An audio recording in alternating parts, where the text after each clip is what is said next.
Sir, വളരെ interesting ആയിട്ടുള്ള ഒരു ചോദ്യം എൻ്റെ മനസ്സിൽ ഇൻട്രസ്റ്റിംഗ് ആണ്.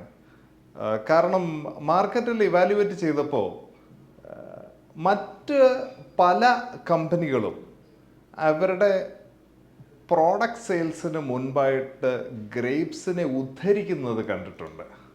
ഗ്രേപ്സിനെ പരാമർശിച്ചുകൊണ്ടാണ് അവർ പലപ്പോഴും പല സെയിൽസ് മീറ്റിങ്ങുകളും അറ്റൻഡ് ചെയ്യുന്നത്.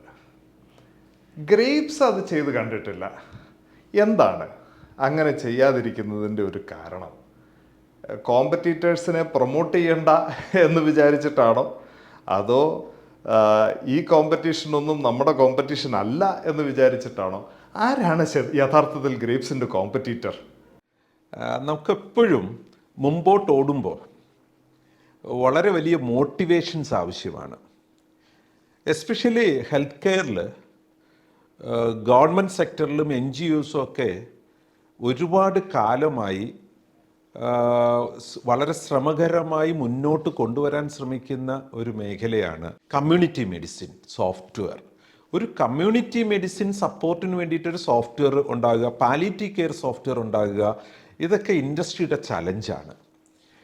ഇൻഡസ്ട്രിയിൽ അത്തരത്തിൽ സൊല്യൂഷൻസ് ഇല്ലാതിരുന്ന വെറും ഹോസ്പിറ്റൽ മാനേജ്മെൻറ്റ് സോഫ്റ്റ്വെയറോ ഇലക്ട്രോണിക് ഹെൽത്ത് റെക്കോർഡ്സോ EHR സോഫ്റ്റ്വെയറുകളോ മാത്രം ആൾക്കാർ കോൺസെൻട്രേറ്റ് ചെയ്തിരുന്ന സമയത്ത് നമ്മൾ ഇൻഡസ്ട്രിയിൽ വളരെ സോഷ്യൽ കമ്മിറ്റ്മെൻറ്റോടുകൂടി ഇത്തരത്തിൽ പാലിയേറ്റീവ് സോഫ്റ്റ്വെയർ, പാലിയേറ്റീവ് കെയർ സോഫ്റ്റ്വെയറുകൾ, പാലിയേറ്റീവ് കെയർ മെഡിക്കൽ റെക്കോർഡ്സ് ഒക്കെ നമ്മൾ ബിൽഡ് ചെയ്തിട്ടുണ്ട്. സോ നമ്മൾ എപ്പോഴും ഇൻഡസ്ട്രിയിലെ മറ്റ് സോഫ്റ്റ്വെയറുകൾ എന്ത് ചെയ്യുന്നെന്നൊക്കെ നോക്കുന്നുണ്ട്. എപ്പിക് സെനർ എന്നൊക്കെ പറഞ്ഞ ചില സോഫ്റ്റ്വെയറുകളെ നമ്മൾ വളരെ നല്ല സോഫ്റ്റ്വെയറുകളായിട്ട് കണ്ടിട്ടുണ്ട്. അപ്പോഴും അത് വളരെ ലിമിറ്റഡ് ആയിട്ടുള്ള പേഷ്യൻസിനെ കൈകാര്യം ചെയ്യുന്ന ഡോക്ടേഴ്സിന് മാത്രം ഉപയോഗിക്കാവുന്ന രീതിയിൽ ആർക്കിടെക്ചർ ചെയ്ത്, നമ്മുടെ ഇന്ത്യ പോലെ ആഫ്രിക്ക പോലെയുള്ള രാജ്യങ്ങളിൽ ഒരു ഡോക്ടർ ഇത്രയധികം പേഷ്യൻസിനെ ഒരു OPDയിൽ കൺസൾട്ട് ചെയ്യുന്നിടത്ത് അതിന് പ്രായോഗിക പ്രശ്നങ്ങളുണ്ട്. അവിടെയാണ് നമുക്ക് ഒരു കോമ്പറ്റേറ്റർ ഉണ്ടോ എന്ന് നോക്കുമ്പോൾ പലപ്പോഴും നമ്മൾ നിരാശപ്പെടുന്നത്. കാരണം the best 10 hospital management software in India എന്ന് സെർച്ച് ചെയ്തിട്ട് അതിൽ ഓരോ സോഫ്റ്റ്വെയറും എടുത്തിട്ട് നമ്മൾ ചെക്ക് ചെയ്യുമ്പോഴും നമ്മൾ മനസ്സിലാക്കുന്ന ഒരു കാര്യമുണ്ട്, നമ്മൾ നമ്മളോട് തന്നെയാണ് മത്സരിക്കേണ്ടത്. കാരണം നമ്മൾ ഇന്ന് പ്രൊവൈഡ് ചെയ്തിട്ടുള്ള അത്രയും സൊല്യൂഷൻസ് ഇൻഡസ്ട്രിയിൽ ആരും പ്രൊവൈഡ് ചെയ്യുന്നില്ല.